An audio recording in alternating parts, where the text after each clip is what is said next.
Oh yes, this is the Hardcore Marketing Show. I'm Casey Cheshire, your host for this epic journey.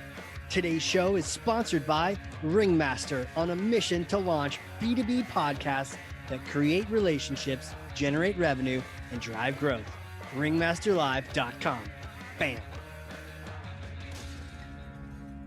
There it is. The magic has begun. I am excited, really excited to share with you the guest today. I know him from several different places and quite the thought leader. Wait till you hear the different approaches he takes.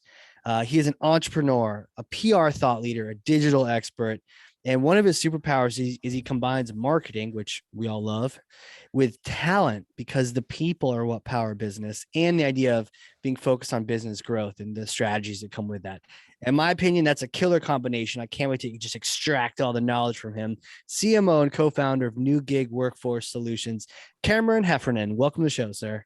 Wow, what an introduction. Thank you, Yeah, Casey. well, you deserve it, man. You've been busy. Awesome. Great to be here. Really excited to, talk with you and then just catch up and share the thimble full of knowledge that I have with your audience. Probably 100 thimbles, right? It's like when they do a prank and they line the floor with a bunch of Dixie cups with water in them. That's your knowledge all across. There's no way people can escape this podcast without getting wet. So definitely. Okay, well, I'm going to stop talking and I got to grab this thing. It's heavy. I'm going to pass it to you, but I know you work out. So 1 second. Yep. Okay, here it is. All right. Wow. Go ahead. Grab Thor's hammer. You got it? All right. I'm ready. Right, I got it. There you go. All right. So take Thor's hammer and Okay. smash for me some kind of marketing myth, bogus strategy, misconception. Just set the record straight once and for all. All right. Myth smashing. I love it. So my myth that I want to smash is the concept is that you have to have a big budget to do marketing correctly, right? You've got to have a lot of money. You've got to have a huge team. You've got to have a powerful agency. You've got to have a big, well-known, famous brand, or if you're a local business, you have to be well-known across town and have multiple locations, and you got to spend a ton of money doing it. And you have to be B2C. It's really impossible to do good marketing successfully if you're B2B. So I'm saying BS to that myth. Yeah. I'd like to talk with you through some of the reasons why I feel that. Yeah, tell me about it. All right. So, breaking that apart a little bit, let's start with only big brands can afford to spend a lot on marketing.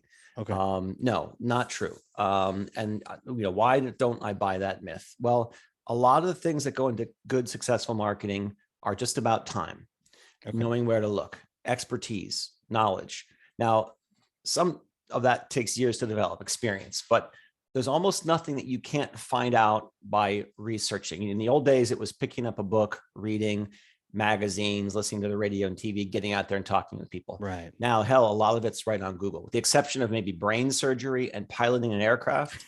There's very little that you can't just, learn on your own. So when I work with my old team, I would say we need to be autodidact. We need to learn on our own and figure out. I had an interview, I think a week ago or two, with a millennial.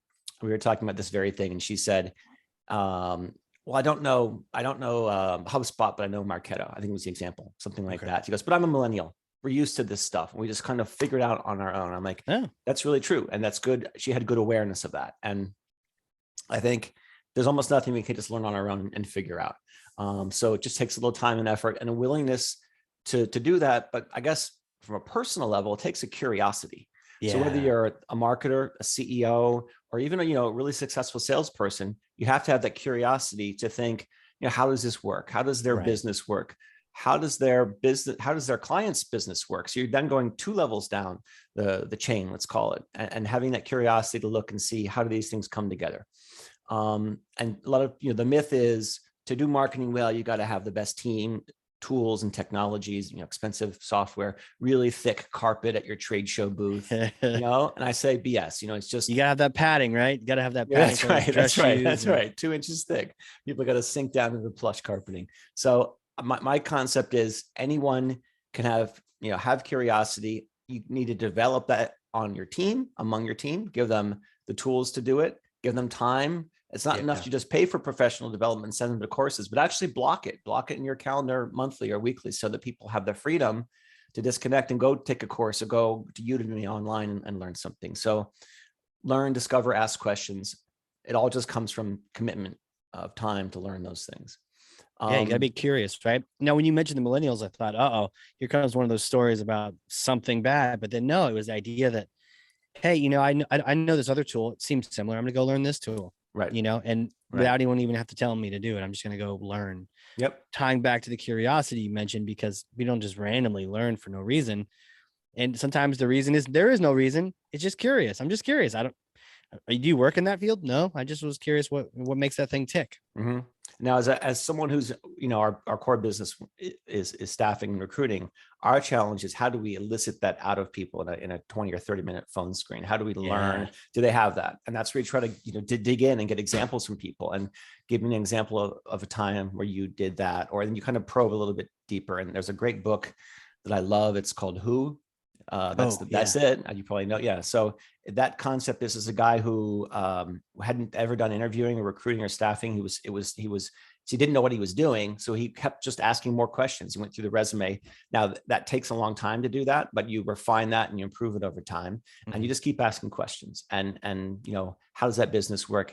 And if you feel you're not getting back from them, trust that instinct that's like, maybe it's not there, or maybe they haven't refined that skill yet.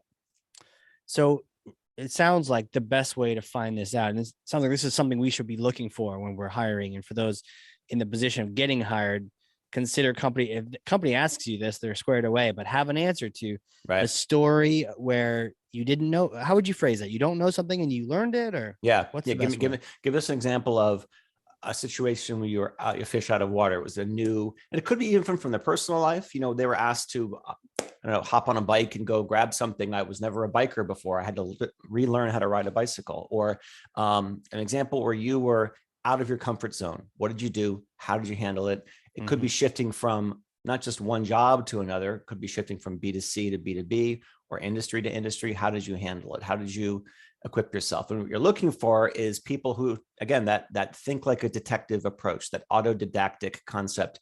Well, I didn't really know. I didn't really know SaaS tools and cloud services. So I spent a week and I just dived in and I just talked to people and I researched it on my own. And I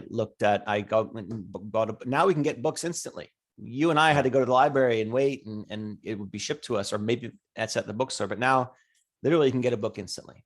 Yeah. I mean, Netflix used to ship you CDs, right? That's right. They still do. A few people know that you can still get physical media shipped to you from Netflix. So there's like one guy in some lonely department. Department. Maybe he's making money off of it. Maybe he's showing them people and he's like, I used to be the most popular guy here. Now I only get a few requests a week. Yeah. Wow. So some more things that smash that myth. Yeah. These three kind of go hand in hand: creativity, genuineness, and engaging. Okay, so it doesn't really cost you more to be creative. Being creative isn't just about having the biggest, best, most expensive billboard at a trade show, or paying that money at an airport for those turnstile wraparounds that cost so much money. Right. Creativity comes from so many different angles. An example that stuck with me, a few years back, I really fell in love with the Sonos brand. I don't know if you have Sonos at home. Are those the make your own soda? No, it's speakers. Oh, Sonos speakers. Okay. Yeah. So they're very high quality speakers. So they started with the audio first. I mean, they compete with Apple home speaker products and they compete with the Google speakers, but they do a great job of, high quality audio, a really good app, and the technology. But I love the marketing. So I do have one. It's not here. It's downstairs. I have like 6 of them. It's kind of embarrassing. But what's brilliant about them is the bigger speakers, their format can be either landscape or portrait. Okay. They can work in either orientation. And when you do it, you set them up, you got to walk around the room and recalibrate it with the app. Oh, wow.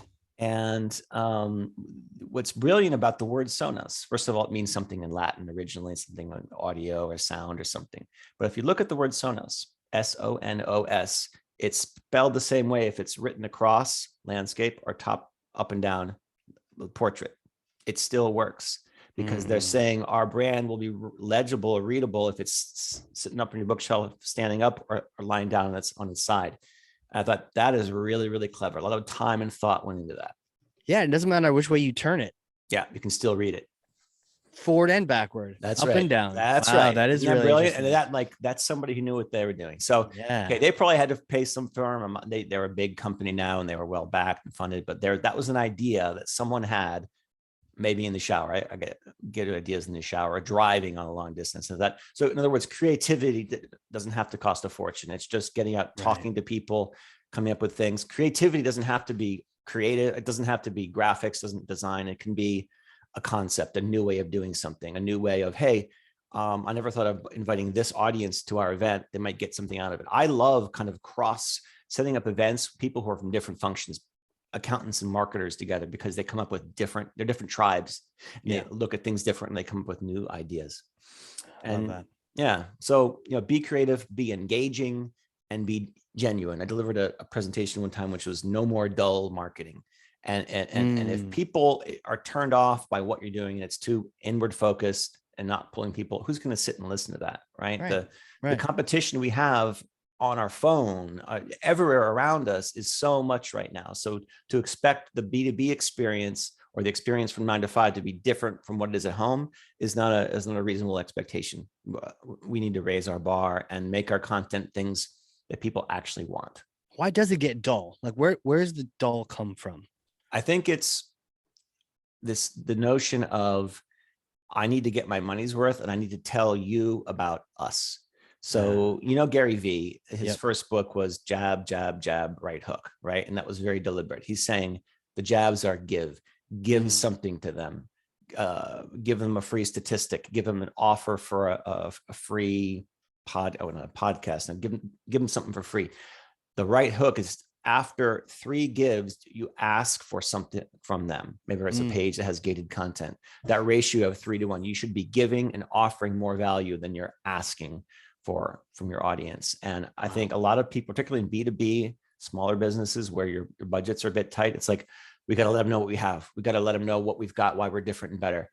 And I think I would say challenge that assumption and give stuff of value, give content and offer things people want. A great example is banks. Banks, not all of them do this, but some do a really good job of what's happening with interest rates right now. It's been changing every hour at the moment, but talk to me about what's going to happen, what's on the horizon. This stuff. I don't want to read a whole page that's an ad, but if it's thought leadership and really engaging content that I would value, I am going to read it, and I'm going to remember next time, where that came from. So that's creativity, make it engaging. Another one is offer value and give things away, knowledge, value to customers and prospects without expecting anything in return. So give stuff away for free and volunteer to do things, get your name out there. I was talking the other day with a friend of mine who says, I try to give as much away than I can whenever I can. Who cares if it's going to come back to you? Maybe in 5 years, that person refers you, but it's more that you're out there, you're talking with people, and they think of you when they think of topic X. An example from my personal life is, with today's OTT, over the top media, it's really changed the whole landscape of how we consume and watch, media. You and me are around the same age. And when we were kids, we'd sit down, Saturday morning cartoons, watch, and they were great. The toys that we could get at the end, you watch the cartoons, but you also love watching the ads. I want to get this Mattel set or whatever, the Star Wars figures. Now kids don't watch network TV. They don't. My son doesn't sit down and consume those things. They hate it when ads come. They swipe them as quickly as possible. And last year, my son said to me, he was 9 at the time. He said, he was talking about, I think we were watching football, and football is one of the few things, NFL is on CBS, still on a network, and I rarely ever watch network except for live sports. And another ad came on. He goes, Papa, why are commercials even a thing? And it's like, that's really hard to answer. It's hard to put, value on them. So it really is. And it's funny how sometimes you just look at kids, how they'll just call it like they see it, right? Oh yeah. What's the point of this thing? No one's watching it. Yeah, it's boring. Yeah, I don't care about this. My younger son's even funnier because he couldn't express himself as well. But in a commercial company, he just starts yelling out, like, get this off, navigate away from this. Is it? You got to skip the ad or wait 30 seconds to go to the next thing on YouTube. Another example is I lived some time in Europe, and where I was living in Brussels, there's a big expat community and a lot of Americans there too. And on Sunday nights, I would go and watch, with the time zone difference, I would go watch American football in an American sports bar in Brussels. And sometimes I'd bring some of my European friends with me just to try them out and see if they'd like to watch it. Rugby's very close to American football, but it's also so different. Right. And time and again, I would bring a German friend or an Austrian or even a Brit, and they'd be like, I just can't get into this. And I go, well, it's great. The action, all the pomp and ceremony around it is great. He goes, no, it's the commercials. Soccer is 2 hours. You're out and you're done. You can schedule things around it, and then you can go do what you need to do. Football could be 3.5, 4 hours. They're having breaks every 30 seconds, especially at the end. It's just endless. I'm like, that's when you get a new beer. Come on. Exactly. I gave up. Like, I'll just go by myself and watch it on my own. So it's about what you're used to. So the point is, consider your audience. And that's what all this keeps coming back to, know your audience, know what they really want, what they really value, and offer them that. If they see the worth of what you're offering, they're going to come back and buy. How do you get to know your audience? That's a great question. I think it really depends on your business and how you would set it up. But the core, it's asking questions. It doesn't have to be some big elaborate NPS survey or some big, mail order thing when they fill in their likes and dislikes. It could be as simple as a conversation. In our field, we talk about something called voice of the customer. So when I work with or onboard a new client, that's one of the things that we'll include. I want to understand their business end to end. Otherwise, I can't create messaging. I can't understand the audience. I can't do outreach until I understand how their business works. And then I always include a voice of the customer aspect. What would your customers say about you? Why do they keep coming back? Why do they renew? Why do they, whatever it might be? And then you take it to the next level, which is, what are the pain points of their customers? So you understand their customers' business, how that works, and how does this solution plug in there? So it's really about, facilitating ways to ask questions, focus groups, just informally. There was a close friend that we both have together, you talk with, I think, on the podcast. And he said he opened a bar and he did a survey for opening a new bar in DC. And I think, wow, I have never heard of that before. Yeah, it is. And it's like, it doesn't have to be some big elaborate thing. 200 people answering 3 questions on Facebook and getting, maybe one of them gets a $5 Starbucks gift card. That's value. So ask, and don't be afraid, to hear the answer. So, that's where a lot of his brilliant ideas come from. I mean, he's shared all sorts of things about how he simplified even the bar experience. There's not like 9,000 called whiskeys you can get, there's like 2. Right. But we really care about the atmosphere. And otherwise we just stay home. It's cheaper. I can pick exactly what I want and not have to worry about crowds and lines. That's why people are out. So you got to really think about the whole experience. Yeah. Is it the random type of whiskey, or is it the fact that you're with your friends and your people? And so he just went hard in on atmosphere and was like, the alcohol is kind of a bonus. It's not really the reason you go. If it was, it'd be a different environment. It'd be quiet. You'd have tasting notes. You'd have the ability to talk, and it'd be more like a lecture. And those are people who have a different customer expectation. I thought of it more since I've had kids. I have 2 kids, 10 and 4, and something struck me a while back. We were doing some kid event on the weekend, and the whole experience of the value of time and the time scale with kids is all on its head. So with adults, grown-ups, or young adults, the best time to be out and go to a bar or a restaurant or a club is, maybe having, in Europe, it's even later, but let's say 9 and 10. Nobody wants to go out except for happy hour, maybe go out at 7 or 8 o'clock at night. There's nobody, bars are dead. You go out at, 10, 11, midnight, packed. With children, it's completely opposite. So like, try to get, dinner reservation at a family dinner, a family restaurant at 6. It's impossible. Like, that's their happy hour. That's their busy time. Yeah. And with children's, birthday parties, you try to book it. Well, they're going to want to have it right at noon. No grownups eat lunch or right at 12 o'clock, but with kids, that's the peak time, 12 to 2 for, birthday parties. Go to the library or the museum or a kids exhibit at like 2:30.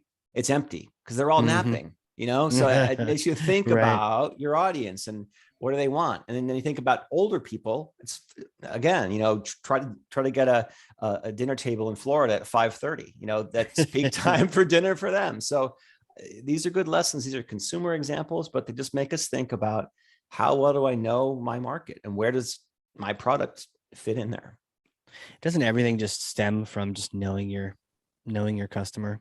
Yep. Yeah. So many times, not only the dull marketing, but the marketing that's just a complete miss is when we go for our own human biases. I used to be a big offender of this. I used to be the one who thought like, oh, I hate that commercial, so that commercial must just be bad, or this is terrible marketing, or this or that, or I know what our customers really want to get. They want to get this kind of an email and this kind of, because that's what I want to get. But I'm not always the customer. Right. Maybe if you're a marketer selling to marketers, you kind of luck out, maybe.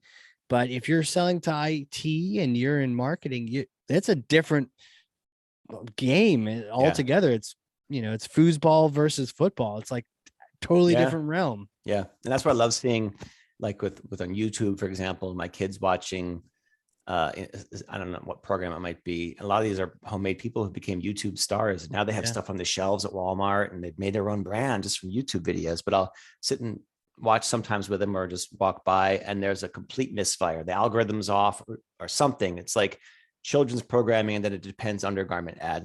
Like that doesn't really work. And so how that happens, I think just fascinates me. And that does seem like a waste, right? Unless they're going after you in particular. Yeah, I doubt. Yeah, I don't know, but I think someone old is watching. Let's give them the happen to walk by. But it does make you think about where's all the money that we spend or for our clients that's going to the wrong place or ending up in the spam filter, and how can we really dig in deep and have good, meaningful conversations with people that they will value. Oh yeah, I mean, I heard there's like a measurable number of some billion amount.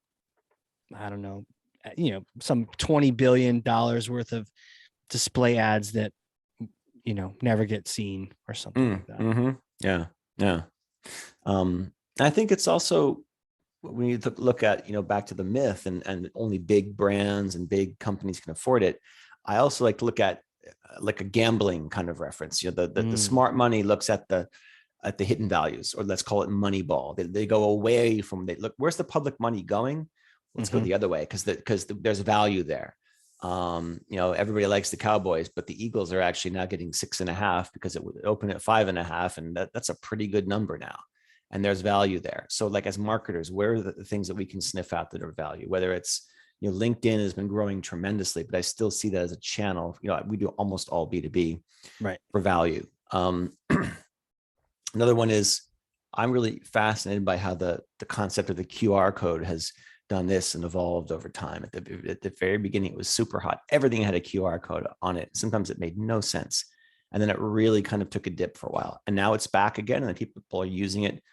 And COVID was a big driver for that too. Every menu in the world was on a QR code. And now it's unusual to, maybe less usual to hold a physical menu again. There's here in Ohio, my wife works at Ohio State, and they had this commitment to go completely digital. So if you go to any of their facilities or medical center, they won't give you a reminder card. They won't give you a pamphlet for your treatments. It's all, I just think if we do that more and more with younger generations, that's going to be the new normal. We'll have a lot less paper waste, a lot less kind of just clutter. And it's a, positive thing for everybody. It all kind of comes back full circle, right? Better knowing the customer, more efficient use of the different tactics, the different, platforms, whatever the case may be. And then the measurement out the back end just to make sure you know what you're talking about. Yeah. But then that reinforms back to the customer side. It's that repeating loop. Right. I mean, that's like really what we do in the marketing side it is simple. What we do has 3 components to it. Your audience, what you're going to say to them, and how you're going to say it to them. So the right message to the right people at the right time. Let's just simplify it to that. And then the measurement, I think, underlies all of that. And that's how we'll know, is this working or not? Did this get traction? What are the metrics, or what are the levers we have in place to measure these things? If you don't have it, I would say hold off till you're ready to get those things in place. And then you can know, did this work or not? Another one is thinking about, talking about hidden value, be true to yourself, to your company, your brand. If you're not active on social media, don't feel the need to be there just to be there. I mean, if you're getting great value out of trade shows and you're getting meetings, keep going to trade shows, do more of them. Look at other trade shows that are coming up in your space, or work with, an association that's really active in your space and put your money there. What's showing fruit, and keep working through that. Yeah. Yeah. Love that, man. Couple other questions. I want to shift a little bit. Events. Are we getting back out to events? I think we're finally coming out of that COVID tunnel. Are there events coming up? Any events you're excited about in particular, or what's your take on our events staying virtual? Are we going back after it? The event industry is such a big, thing, especially for the networking, the recruiting, to everything. Yeah. Is they coming back? I do think so. I think they're coming back. I think, if we'd had this conversation 2 months ago, it'd be even more uncertain answer, with Omicron still really ravaging. But I think that's improving. I think that's changed. I think that also people, this is now 2 years of this pandemic, and more people are vaccinated, and more people are looking at it as more like the flu, something you learn to live with and work around and just, adapt to. So I am seeing more events. I think the last 2 years, some of my clients are in manufacturing. That was tough because they're much more personal, physical events. They wouldn't do a hybrid. They just cancel. So we had to, some of my clients, we had to pivot, do more digital, get more creative about the things that we're doing. And one of my clients this year is a first year back for some of their biggest shows. What we did last year with that particular client, it worked fantastic, was the event was going to be in May. Okay. It's going to be in Milwaukee, and they canceled it, and they canceled with enough notice that we knew it was not going to happen. So we said, well, the need is there, the interest is there, and it was canceled in 2020. Why don't we do our own thing? So we did a webinar on that same topic. We partnered with an industry publication that had a good reach, did a co-partner webinar. They got great attendance. They got great interest and actual conversion from that. And now we're repeating it again. We're going to just do it right before the event's coming back in real life, but we're going to do the webinar just before it as a kind of teaser to that. So I do think they're coming back. I think people are looking at, how does it fit into our overall, scope of things. I also think some companies are stepping back and being like, we did okay in the last 2 years without events. So let's, events are expensive, not just the price tag. Pricey, man. Right? Yeah. And the time out of the opportunity cost, the whole staff being out of the office for a week, the time to prep, follow up. So you getting that ROI. And I think that's really changing. Last year for another client, we actually went to an event, and it was probably too soon. And it was in Orlando. And it was just sad. It was at the convention center, and there was 2 events happening simultaneously. They were both really dead. You ever go to an event and there's more exhibitors than attendees? Yeah. It's like a Midwest ghost town. Yeah. The little tumbleweed goes by. Yes, exactly. And all the vendors are like shopkeepers, waiting for the next cowboy or cowgirl to ride the horse on into town. They're throwing a football across the aisle to the other exhibitors. Yeah. It was just depressing. The tumbleweeds, the only place open was FedEx. You couldn't even get food. And it was you guys probably shouldn't have had this event, and they wanted to get going again. It was just crickets. Yeah. I guess the event landscape is just ever changing. And I think companies that do events, they're also, thinking about how are we going to handle this, be more hybrid, do more little small micro events that are more local to get around those big trade show expenses. And you think of how inefficient they can be, right? Sometimes I get on a high horse, and I had a friend ask me about, theoretically, how would you meet CIOs? He was taking on sales for a startup. I just thought, old school method. You're gonna have to spend, we're gonna have to spend a whole bunch of money to do all this trade show stuff, and then it's going to take years to maybe get in front of the right people, or some of these new, more modern approaches like podcasting or any of these other things where we might be able to have conversations, in a week. It's crazy. Or, again, things come back around. picking up the phone and calling. That just seems so out of, I know it's hard now with who's in the office, who isn't. And I get so few calls anymore that are actual human beings, aren't spam or robots or whatever. But, I think also just in general with marketing is there's no silver bullet answer. So let's try out some things. Let's try out for a pilot for 2 or 3 months and see how it goes and track that data and see what's working. Yeah.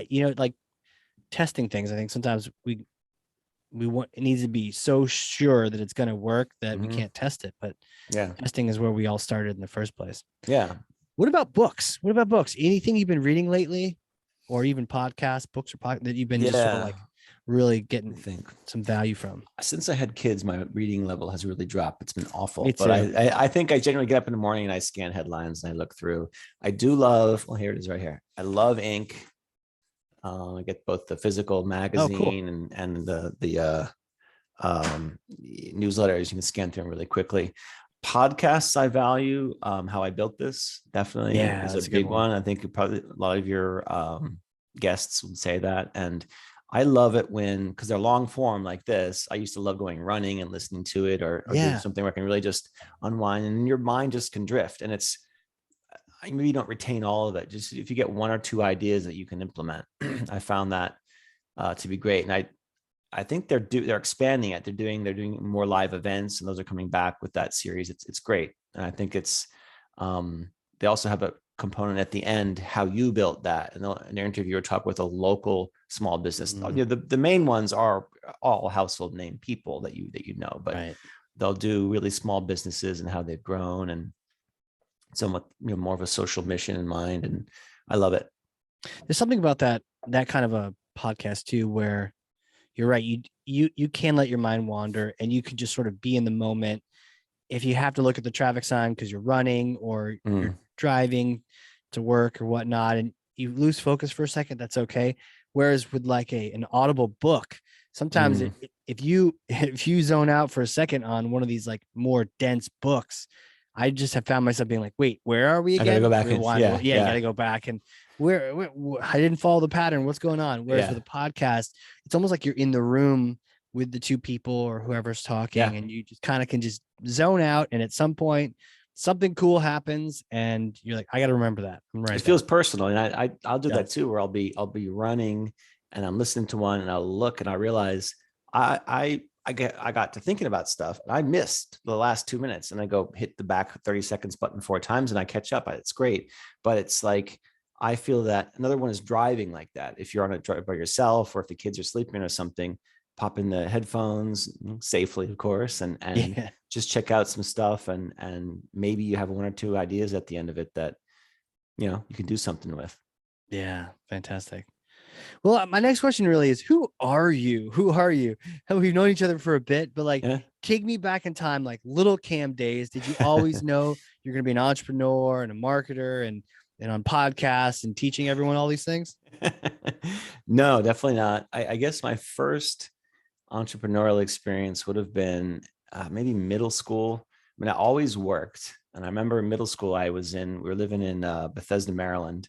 And in middle school, I got into, sounds crazy to say it now, but I would go buy big bags of candy. So I'd buy a bag of Jolly Ranchers. Jolly Ranchers is very popular, all the multiple flavors. And I would sell them to people. Maybe it was 5 cents, maybe it was 10 cents at a time. And, between periods. And you buy a bag of candy, maybe it's $2, but you sell them that way, one at a time, you make a little profit. So I was doing that. When I got to be a little older and bigger, I started mowing lawns. So I had a lawn mowing service, and a buddy of mine, he did the same thing. He had a lawn mowing service. Maryland in the 80s was hot. It's not as bad as it is now because of global warming. It's a hot and humid place. And that was a hard day's work. And I would mow, anywhere from 1 to 3 lawns in a day, spring and summer. Sometimes I'd add a pool, clean somebody's pool. I'd add that to the mix. As soon as I could, I got a job at the pool. So I was working at the local community pool until I realized I wasn't old enough yet. So they let me go. Oh, geez. Yeah. They hustled your way in, and they're like, basically, you can't do this. Sorry. Like some of those guys who volunteered for the army and lied about their age, but I just didn't know. And then I guess, so I always had jobs. I always was working, and I just felt sort of normal and natural to me. I want to, build that with my kids too. They're too young at the moment, but I think it's a great, to have that concept of responsibility and showing Totally. up and understanding how money works. And these days, cash is like, my kids never touched cash. I gave my kid, I think it was a 20 or a 50, and he was treating it like it was a dollar, because he Yeah. just doesn't touch money. He has no idea of it. And yeah, so I think my first job after that may have been, I often worked in restaurants as, a sandwich shop or whatever it was.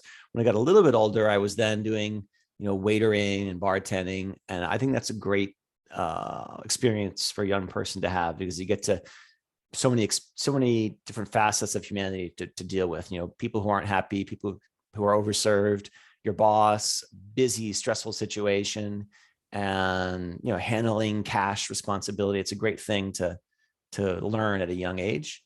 And I think actually in college, I've even had maybe 3 jobs. I did a work study job at one of the college buildings. I did I used to deliver pizza and chicken wings on campus at Syracuse, and maybe a 3rd job. So I was always hustling, doing something. Yeah. Like I think a lot of entrepreneurs share that candy experience. There's something about, some people, kids see candy and they go, yum, and they Mm-hmm. ate it and it's gone. Mm-hmm. There's something else in it. It doesn't even fit the category of, say, delayed gratification, which is the people we wish we were, which is like, I know I'll just not eat this now, and it's another kind. It's like, I know I could sell this now, and then, so it's kind of delayed gratification, but it's like, I'm gonna sell this now and then I'll have more candy and Right, more that's money. right. Yeah. Well, it got really bad that one summer. I was mowing so many lawns, and it was just really hot. And this was, do you remember Jolt Cola? Yes. Probably Yep. early mid 80s. And you'd mow 2 or 3 lawns, and you're making all this cash. And I was young, and I had so much cash that I would just go spend it on stuff, Jolt Cola and candy, and you just get wired. And Jolt was I think the saying was something like all the sugar and twice the caffeine. And at one point, my parents, clued onto it. Like, this probably isn't the most healthy lifestyle. And so Man. they cut me off with the Jolt. But I remember I would get cash for these jobs, and I would just leave it. I'd come home tired, sweaty, and I'd just leave it lying in my shorts or lying around the house. My dad made a rule. He said, from now on, if I find money around the house, I'm just going to take it and keep it. So I took a Folgers coffee can, and I would stuff cash in there. And that was my bank, basically. And it was just Yep. overflowing with money and all kinds of nasty condition. But that was my solution for that. It's funny thinking about, like, where you kept the money and whatnot, and I had a similar experience where I was doing magic shows for like kids' birthday parties and whatnot, and Uh-huh. and for some reason it wasn't enough just to do the parties. I created a little binder where I had a piece of paper I filled out every time I did a party, and it was like, Okay. how many people were there, which magic tricks did I do, and did I Right. do any magic tricks that had a cost to, so like you could pull streamers out of your mouth, but that would Your cost cogs, you. killing your cogs. Yeah, that's definitely your cogs, right? And so Yeah. I'd fill out this little thing and then I'd stamp it paid when they paid. What am I doing? I don't know. I Right. guess modern day QuickBooks, Yeah, totally. Cookbooks on paper. And yeah, you think about those things, and then you look back now, and it's like, oh, that's kind of cool. It was there from the beginning. The funniest job that I ever had was, and I often bring this up, like you have an icebreaker or something, you'll say, what's the weirdest Yeah. job you've ever had? And I bring this up, and it often gets like laughs and funny looks. Was in college, my first summer between between freshman year and sophomore year, I came back down to Maryland. I worked construction as a laborer. It was really hard, nasty work. Second summer, I came back to Maryland, and I said, I like the money from that, but I don't want to do the hard work again. I like to do a job where I'm a driver. That would be kind of nice, just to sit in the car and drive around. So Yeah. I responded to an ad in the Washington Post for drivers wanted. And I showed up there. Actually, it was this like elaborate door-to-door selling scheme. Oh, geez. Where they were selling meat, like a box of meat, and you'd go around door to door. And I actually did it. I lasted the rest of the summer. There was another guy from Syracuse who I stumbled upon, and we were like partners in this little business. And you'd show up, and it's such a weird thing, but this is like, I don't know, late 80s or something. One good thing you look for is sign of a family, because often it's the mother who's home during the day and is there with nothing to do. So you look for things like a tricycle in the front yard or a swing set. Interesting. You show up and say, and I put on a little fake kind of more Southern accent, so I seem even more like endearing. Excuse me, ma'am, but by chance, do you folks like to eat steak? And it's just such a weird question for somebody to come knock at your door. People don't do it anymore. It's, it doesn't happen, but to come to your door and ask that question, like, I want to talk to this person because what a weird pitch that is. Yeah, totally weird pitch. Nowadays, we're like, the hell you just bother me for? Well, I know. I think it's, you have a ring. No one answers the door anymore. Yeah. And so few people even try it. So again, maybe hidden value. Maybe that's the answer. Back to door. Yeah. Yeah. You never know, right? You recycle it. Like you're saying, recycle the techniques. You never know. We go back to, I mean, print mail is kind of neat now that you don't get a lot of it. Yep. Getting a letter in the mail, still very cool. Yeah. I think at some point someone should do this. Maybe someone listening. I used to get like a birthday card from my grandmother when I was a kid. Mm-hmm. And one of them would just send a card because she had like a million grandchildren. The other one, though, only had myself and my brother. And so she would just put a little bit of cash in that card, right? Yeah. Yeah. Yeah, maybe just a few bucks, but man, did we always appreciate that. It kind of trained us a little bit too, where it's like, oh, it's a card from my grandmother. Let's open it up carefully. That's right. Like, why don't we do that in print mail? Like, look, I was gonna spend this on Google advertisements, but here, you take this instead. Happy birthday. Here's a card with money. You see that sometimes from like I get appeals from like the Chesapeake Bay Foundation and other things where it's like leukemia and lymphoma. There's a nickel somehow affixed to the packaging, so it's like, oh, they're giving me a nickel for free. Or ones where they'll mail you your own address label. Here it is, stickers. I mean, I love these stickers. It's because I use them, and I gave money at one point, and they keep coming even though I've moved, and they're just super convenient. So it can work. And again, look for creative ways to do things, and people will find value in. Those address stickers, it's interesting. It's smart because when do you ever order those things? Exactly. I wouldn't sit down and go to Vistaprint or something. I wouldn't get, and then it's like, whoa, $50 for 10,000. Yeah. No, I would lose them first. I need to get more. So I love this. It's like this big, and their timing is great. They even found out that I'd moved. So, credit to them. And I do sometimes look at print. One of my clients was a charity nonprofit, and I think we either use Valpak or one of those. It's the inserts that come in come with 10, 50 others of them. So you got to kind of stand out. But, again, it's got a code on it now, and it's more trackable, and you can do different things with it. And I guess one thing that to throw into this mix is multi-channel, integrated. And these things are together. Like, what might speak to you and what might speak to me, what might speak to my wife or my father is going to be really, really different. So try different things in different ways. The same message might resonate, but the channel was what it is. You and I had talked before about this, where my last summer, we were still in Maryland. My son was with some of his friends in the neighborhood, and they were doing a lemonade stand. It was adorable. We took pictures and stuff, and it was just kind of fun. But they were standing in a terrible spot. And so my wife, she's like, what made it terrible, real quick? They were standing. So it's definitely a community but not much traffic flow, like in the middle of a street. So only people are going to be there is the people who happen to live in those road, maybe 6 houses. And so that guys just move right down there on a corner of an intersection, not a busy one, but a place where they're going to get a lot. And we'd sit there before they made the move, is watching lots of cars go by. Like, guys, come on, let's go up there. Let's do that. And they did it. And the lemonade was terrible. It wasn't cold enough, but their sales, shot up dramatically. So, pay attention to those things, pay attention to patterns and just simple little things like that. And that, I think, one of the takeaways I had when you first mentioned the lemonade to me was that it didn't cost them anything extra to move their position over. That's right. It wasn't like they were paying rent to the people who which goes back to your myth about not needing to spend. They didn't need to spend anything extra. Yeah. Just do it. And then if someone comes out and doesn't like you being there, then you say sorry and move away. They're little kids. But there's a saying one of my clients has, act first and beg forgiveness later. That's that kind of personified. Yeah, sure. Yeah. Sure. And for the record, anyone that shoos away kids from a lemonade stand, shame on them. Yeah, seriously. Shame on them. I think I saw it in a newspaper once. And I was like, okay. Right. How to stand out for being a jerk. Yeah. Somebody's got a little bit of a little cranky day, a little wrong side of the bed that day. Yeah. That reminds me of I had another myth I want to throw out to you and see that you thought about this. Um, I heard it a lot when I was in-house and with my clients now is be careful what you divulge because competitors may hear about it or they may catch whiff of it, or don't put that don't put that on a trade show booth because there'll be a lot of competitors there. And I feel like my clients and the counterparts or executives who are more experienced and are well traveled in their career, they realize more how phony that is and how much that's BS. If you have confidence in your product market fit, how they go together and what you're offering to the market, you really shouldn't have hesitancy about sharing that information. If the competitor's there, what are they going to do? Remake their whole business model based on something you've got?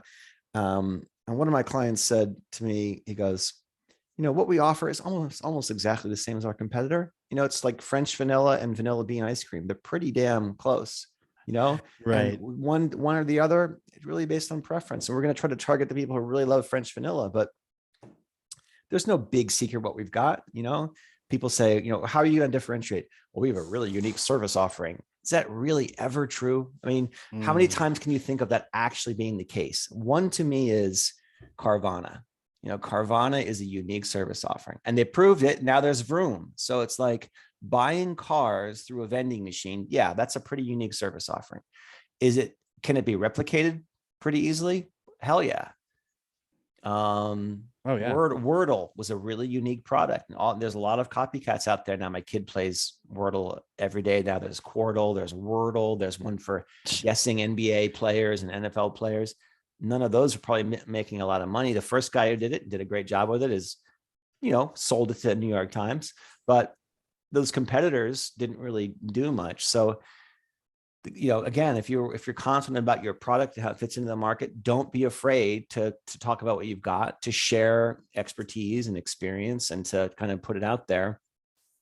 And I know people who are very confident what they do. They have no issue with just sharing their annual recurring revenue number or whatever their sales, because they know what they're doing and they're very confident about that, and they're even willing to help if it means helping the competition, means raising the whole market for what they do, so be it.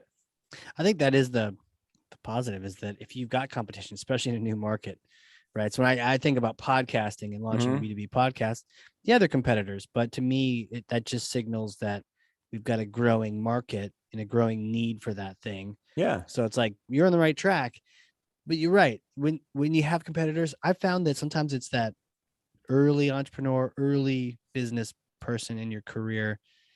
I remember in the past, I used to want all of the business, like, become competitive. I want all of it.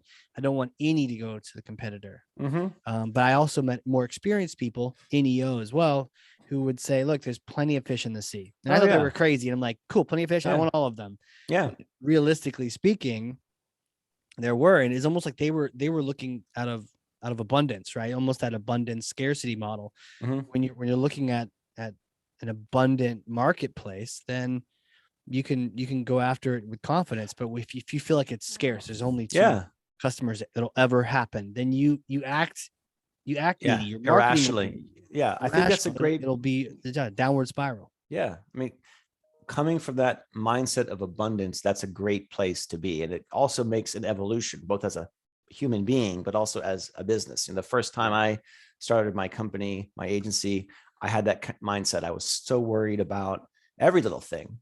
And the more that you're willing to kind of let go and trust your team and trust what you're doing in your processes, that's a really freeing kind of a concept. And that, this one little account or show or event is not going to break, what we've built here. And if it does, it's showing you that you need to kind of shift and make adjustments. But I think the more that you get comfortable with doing it, the better that is. I wish I had a big gap in my entrepreneurial, from like selling candy to doing officially as a grown up. I wish I'd started my first business when I was in my 20s instead of in my whatever it was, late 30s or 40s. It's sure. I was a late bloomer in many different fronts of life, but that's one where I just wish I kind of started these things earlier and made these mistakes, earlier, because none of them are the end of the world. So it all contributes to what you do and who you are. Yeah, I mean, that's a great point, right? You kind of had started early, right? Just maybe there's something more, the bigger company, the full on thing. But actually that ties in perfectly. I have a hypothetical question to throw at you Okay. because see, I actually might have a time machine up here in Nashua, New Hampshire. So you Okay. come use this thing. It's in the backyard, covered in a tarp. Okay. Get some beers, get some lobster, and then use the time machine. But it's a particular kind of time machine where you go back in time and you meet yourself a few days after graduating with that Okay. journalism degree, right? And Okay. so you get to meet that version of you, that Cam. What would you say to him? What kind of advice, what kind of things would you tell him? Okay. Well, I guess after college, I've got my brand new, fresh newspaper journalism degree from Syracuse, and say, Right. run from that field as quickly as you can, because in 20 years, it's not going to exist for the most part. That's one thing.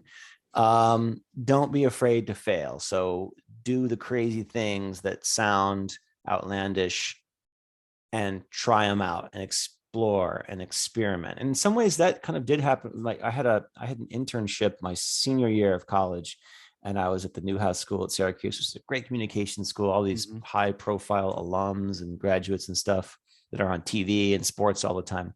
And my internship was at the newspaper, the local paper at Syracuse Post Standard, I think it was. And there used to be two papers, and they've combined, and they print like 2 days a week. It's kind of sad. And my first internship was based, I thought, oh, sports. I'll be getting to go to Syracuse football games and basketball. I'll be there like under the basket. It'll be awesome. I was covering high school sports. I was covering, not even football. I was covering like high school soccer. I remember that one of them was bowling, the bowling team. Oh, geez. And like through that, I realized I didn't want to be a daily sports journalist. I switched completely to more business writing. So, Right. Try out different things, try things that may seem a stretch. What I love about what I do now and what our business is we help put people in jobs, help companies find the right talent. So it's like, what can we do to help you find the thing in life that you're passionate about? I did that. It took me a long time to get here, doing a company on my own, being an entrepreneur. That's what I get passionate about. I don't mind staying up late at night or taking a laptop with me to my kids' soccer practice and working in the car, because it's my own thing. And I think you probably have that, and a lot of people in EO have that mindset, but not everybody has that. So for other people, when we're looking at a client, putting the right person in that role or helping somebody find the next job, what is it that they're passionate about? And ultimately, if we're succeeding, we're getting toward that point. Love that. Love that. Tell me more about this company. Who is the right, who should work with your company? Talk to, ideal clients, talk to ideal candidates. Should they go, check the site out as well? Sure. Who should look you up? Okay. Yeah. Our company is called New Gig Workforce Solutions. URL is newgigsolutions.com. The way it came together was my business partner and I, Brian Gabrielson is his last name. He's in Minnesota. And we worked together in-house at a big Fortune 500 staffing company years ago, maybe 20 years ago. And I was the in-house PR and corp comm guy, and he was running a division of the staffing company. So we place, we're a contingent staffing company. So what's great about that model is we work for clients, but we don't get paid until the person actually goes into the role and starts. So if we are too slow or we don't get the right fit, they're not going to get hired, or we never get paid. So it really makes you be really efficient and right on the mark. So the two things that are most important are speed and efficiency, getting those people in front of the client quickly and being right on the mark, so they can't, turn them down or slow things down. And the right kind of clients for us on the staffing side of the business are, we're really big in IT, SaaS businesses, B2B. I'd say for the most part, almost all of our client base on the marketing and strategic communications side, as well as the staffing side, are B2B. We have very few B2C customers.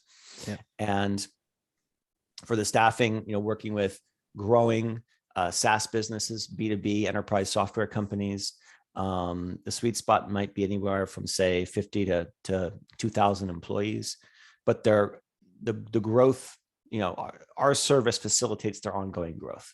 And allows them to keep doing what they're doing. We place both permanent hires, people who go on and working at the company, to contractors, which could be hourly or for a long-term commitment of 6 to 9 months. And on the marketing side, it's similarly growing companies that they want to work with a firm where it's not just getting one designer or a writer or a developer, but almost like an agency model where you could have, me performing the function of a virtual CMO and the people I work with in my network to take on a almost like an outsourced marketing department. That makes sense. Yeah, just really kind of backing them up and having the resources to really execute on those campaigns. Yeah. And also, small growing businesses, their core function is X, whatever it is, building widgets, airplane services, whatever it might be. If it's not your core function, marketing, communications, these things we've been talking about the last hour, identifying audiences, coming up with great messaging, you outsource that to us. Give us the keys to your marketing communications car. You go run and lead your business and we'll handle that. We got it. Right. Pass it on to us. Well, where can people, they fit in these categories? Where do you want them to reach out? Social platforms, websites? Oh, that's a good question. I'm glad you asked that. We are really only on LinkedIn. I love LinkedIn as a channel. I love it for my own let's say content, which has been quite quiet in the last few months, unfortunately, because we've been so busy. But I'm a big fan of LinkedIn. And I also use a lot for clients, for client outreach. We use it for finding and sourcing candidates. We use it for being in touch with them. We use some different tools to kind of expand that and elevate it. So active there. Our website is newgigsolutions.com. It's a teenager, our website. It needs to be grow up to be an adult. So we need to put some work into it. But it's that same old saying, the cobbler, with the shoemaker's children always have the worst shoes on the street, something like that. I always get it wrong, but yeah, that's us. But it's, because we've been so dang busy. And, my business partner, he's been doing this much longer, the staffing part. He's like, I've never seen a market like this in 25 years of staffing, nothing else ever. And it doesn't matter where it is. Like companies are getting more flexible now with, embracing remote work or going near shore to work with people, whatever it might be. Yeah. And it's still not enough. We just can't get enough people. I don't know what it's like in New Hampshire, but a lot of even the retail and hospitality places, from the corner Starbucks to fast food, they're not open. They can't open 6 days a week. They may be open at lunchtime only. Yeah. And you see signs out in front of different restaurants and storefronts for a signing bonus and double minimum wage just to get human bodies in there. It's definitely weird. It's definitely, definitely made a change, and we'll see what comes of all of this, Yeah, there's some things you just can't automate yet. And here at Ohio State, we walk up to the campus sometimes, and there's those little robots going around and delivering pizzas and different things. Yeah. Now, some of them were shut down because it turned out there was some Russian connection. When the war first started, I think they pulled the plug on those. Maybe they were developed there or something, but they're there all the time. I haven't been there recently, but they're a curiosity, but once you get used to it, they're just kind of there. So they drive around to deliver pizzas? I think that's the main. It could be a candy bar, it could be a 6-pack, who knows? But yeah, they're not big. They're a little bit bigger than like a cooler or an ice box. Driving around, dropping off stuff. But eventually, and I think when my kids are older, those will be in the air. Those will be using 3D space. They'll be flying around, little drones, things that will make sense. I still see the classic, it shows the guy with a shotgun shooting down dinner from the sky for his family. Honey, I got dinner. He shot a drone out of the sky with a delivery from Uber Eats or something. Right. And I think these things that we're starting to see get traction and take hold, they're in their infancy. It's like TV was in the 50s, and they were like cell phones were when they first came out. They were really poor quality. Well, I think a lot of the technology that's coming out now, that's going to keep adapting and evolving and improving, from electric vehicles to, different kinds of media. It'll keep getting better. And it's interesting to see them in their infancy and to think, how's this going to, if I could go my time machine 10 years in the future, what's going to be like then? How can I somehow leverage that? How can I get into that game? Yeah, really. That's the question. Well, dude, this has been awesome, man. Same here. It's been great having you on here. Thank you so much for coming on here, schooling us on these myths. I mean, multiple myths over here. I've had a blast chatting about current, future events, all the things. I appreciate you being on here. Me too. I really am grateful for the opportunity. Thank you very much. It was a lot of fun, and have a fantastic weekend. Yeah, you bet, All man. right. So for those listening, if you've learned something like I have, I know you have, because I literally have 2 pages of notes over here, front and back, then share this episode with somebody else. That's thought leadership. That's getting information into the right people's hands. And if you're looking for a position, now you know someone to talk to. If you're looking for a team, now you know someone to talk to. And with that, Cam, thanks again, man. We will catch you later. Thank you, Casey. All right, Take everybody. It's been care. another exciting episode of the Hardcore Marketing Show. We'll see you all next time.